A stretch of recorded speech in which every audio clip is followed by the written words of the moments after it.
Der Winter ist inzwischen vorbei. Wir sind jetzt mitten in der Blüte. Die Kirschblüte ist auch mehr oder weniger vorbei. Im Moment bläut die Beeren und der Apfel kommt in diese Woche auch. Wir haben einen sehr starken Winter.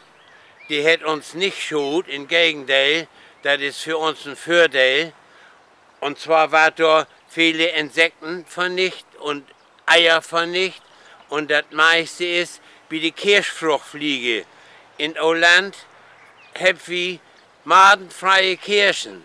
Auf dem Wiegenmarkt habe ich oft gesagt, wenn einer aus meine Kirschen eine Made oder eine madige Kirschrut holt, dann kriege ich 100 Euro von mir.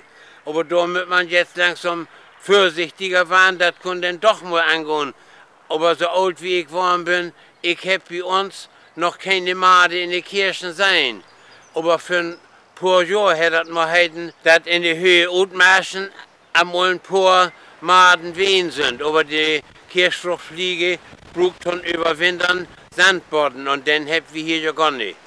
Aber die Linie, wo die Kirschfruchtfliege sich abholt und Eier legen teilt, das ist Höhe Hannover. Wenn man Hannover ein Lineal hinlegt, wenn wir starke Winter haben, ist das 50, 60, 80 Kilometer südlich. Und wenn das gelinde Winter sind, ist das 50, 60, 80 Kilometer nördlich. Da ist die Kirschfruchtfliege und da legt sie die Eier und da sind dann nur dem auch die Kirschen befunden. Hier bei uns ist das Klima so rau bis jetzt. Wir haben keine Maden in den Kirchen, deshalb sagt man in Holland auch Länder madenfreie Kirchen. Winterschäden und Frostschäden haben wir an und für sich überwiegend in der Blüte. Und in der Blüte haben wir Frostschutzberechnungen und jede Aufbauer mit für seine Anlagen so viel Wasser vorrätig haben, dass er eine Nacht berechnen kann. Und dann lässt man wieder Wasser taulaufen. Und früher haben wir uns geholfen, dass man die Grüben Plätze voll Wasser laufen lassen hat, weil man festgestellt hat, dass da mehr Feuchtigkeit ist und dass das 1 bis 2 Grad wärmer geworden ist. Manch einer wird sagen, was mag 1 oder 2 Grad, das mag einen ganzen Berg. Wenn Vollblüte ist, könnt ihr bloß 0 Grad auf.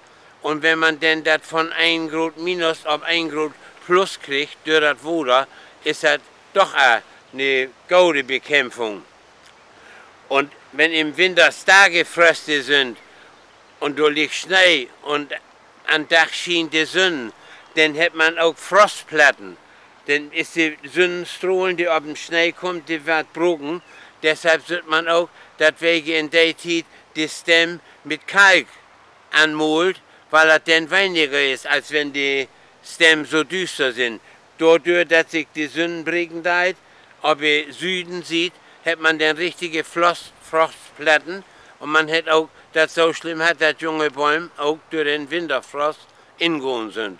Aber das hat wir das ja nicht hat.